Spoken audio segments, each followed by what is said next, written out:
جو بندہ نیا گھر بنا رہا ہو وہ ہر جو ہے ایک اینٹ کے اوپر 81 مرتبہ سورۃ یاسین پڑھ کے اس کے بنیادوں میں رکھ لے، ہمیشہ اس گھر میں عافیت رہے گی، برکت رہے گی، خوشیاں رہے گی، رحمتیں رہیں گی۔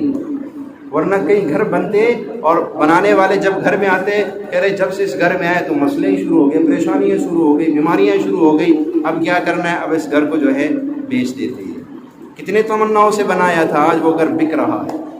لیکن جو بندہ گھر بنانے سے پہلے ایک اینٹ کے اوپر 81 مرتبہ سورۃ یاسین پڑھے گا، اللہ تعالیٰ جو ہے اس کا مسئلہ حل کرے۔ اچھا، یہ گھر کے تمام افراد مل کے بھی پڑھ سکتے ہیں، لیکن مخلص آدمی ہو، ٹھیکے پہ نہیں پڑھانا۔ میرے مرشد فرمائے ٹھیکے پہ نہیں پڑھانا، کیونکہ ٹھیکے پہ پڑھانے میں انسان کے جذبات بھی شامل ہوتے ہیں، وہ جذبہ نہیں ہوگا اس پہ پڑھنے میں،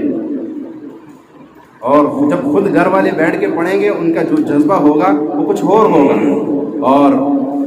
گھر میں نئے گھر میں شفٹ ہونے کے لیے جب نئے گھر میں آپ جا رہے ہو، اس گھر میں جانے سے پہلے اگر چند لوگ مل کے اس گھر میں سورۃ یاسین 81 مرتبہ پڑھ لے، ہمیشہ راحت، عافیت، برکت آپ کے ساتھ ہوگی۔ کوئی نیا کاروبار آپ نے کھولا ہے، نئی دکان آپ نے بنائی، اس دکان میں سب سے پہلے 81 مرتبہ سورۃ یاسین پڑھوا لو، پھر دیکھنا اس کی برکتیں دیکھو، اس کی عافیتیں دیکھو۔